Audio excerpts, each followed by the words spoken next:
มาสูงพี่น้องทั้งเสียงขนมมือในก็ทบยากันข่าวแถงเย้าก่อนในขนมเอาคำมือในก็ขาดติมาลาดเนเฮามาเฮียนหู้จ้อมกันขนมว่ากลับยาเฮาในตึกเปลี่ยนก่อนหลายๆวันก้อยเหี่ยงแลมป้อมบ่เราบางวันบางก็เฮามาเปลี่ยนก่อนแล้วไปนั้นถึงปีป้อมบ่เราเฮหังเนี่ยมื้อในเฮามาเฮียนหู้จ้อมกันขนมเอาค่ะกลับยาในมันได้อยู่ในเป็นเกธรรมดาค่ะนะมันอยู่ในกีธรรมดาถ้าเป็นกีออโต้เนี่ยมันได้เป็นเทียงเมียวกันนะมื้อในเดเฮาว่าเฮ็ดเป็นกีธรรมดาก่อนค่ะเนาะเอาค่ะมื้อในเดเขาอำเนนาเย้าเนี่ยค่ะเนาะเอามาเฮียนฮู้เอาแบบเหมือนจังว่าอำหันหน้ากันก็ไหลเย้าเนี่ยค่ะพี่น้องค่ะด้วยค่ะดูมันก็บอกจะว่าเฮียงคาดเท่านี้เฮาตึกเปลี่ยนมาก็เย้าก็มันทำหมดไว้บ่เป็นนั่นนี่ค่ะว่านะด้วยค่ะอะโลในปีเจอค่ะนะอันดังสุดเฮาก็ยกลงมาค่ะเนาะว่าเฮามาตุ้ยว่ามันคำเฮียงเลยมันทำหมดงานบ่เป็นนั่นมันยาคัดปลอมค่ะเนี่ยเขาว่านะกะเฮาในซ้ำอำใจคัดปลอมค่ะเฮาใจคัดอันเตมันอย่างเร็วค่ะเนาะเพราะว่าคัดปลอมได้เฮ็ดเอาเพราะใส่เปิ้นก็เย้ามันดีสั่นแล้วก็เฮ็ดให้เปิ้นเต็มพอใจนะคะเนาะพี่น้องก็เนาะย้อนเฮาใส่อันตีนั่นแหละค่ะอันปลอมในเฮาใจกันค่ะนะย้อนทางแลมันเป็นจังนั้นเนี่ยเฮามาด้วยสาเหตุกันค่ะเนาะว่ามันเป็นสังนี่ค่ะอันดังสุดแต่เฮามาเอาคาดมันออกด้วยว่าเพิ่นมาด้วยมันได้ว่ามันใหม่ค่ะพี่น้องครับมันใหม่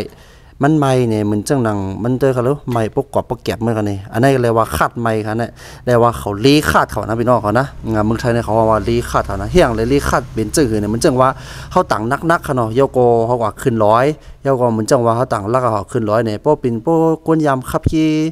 ธรรมดาหรือขี่ธรรมดามันก็ตีป่องใจกันค่ะเนาะอันคาราดเนี่ยมันใครว่าจังคือในเขา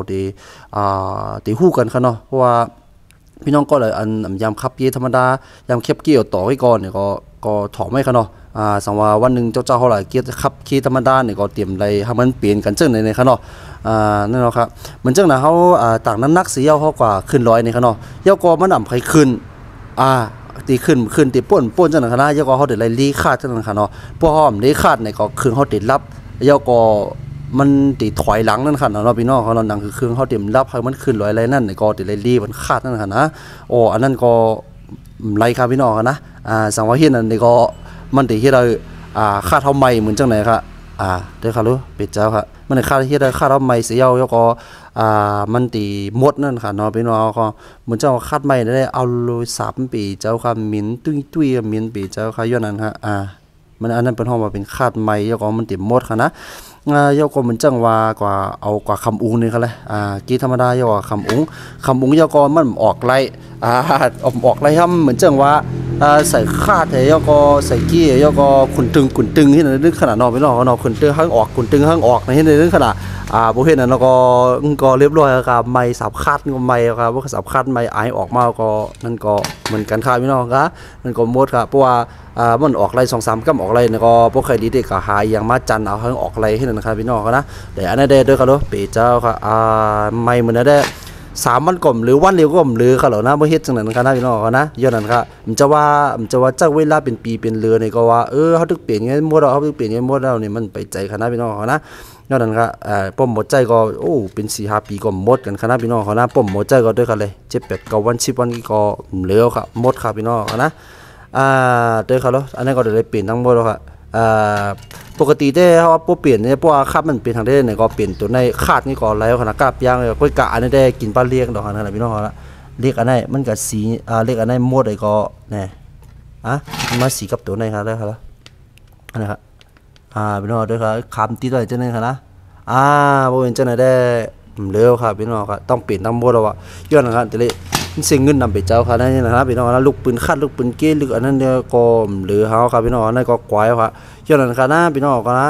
เพราะว่าขำเนี่ยอ่อมเป้มันขึ้นแรงไรเนี่ยก็อย่าไปกับฟืนมันเอานะพี่น้องก็นะเพราะเหตุนั้นในก้อนตีเสียงนำเห็นได้ครับพี่น้องก็นะ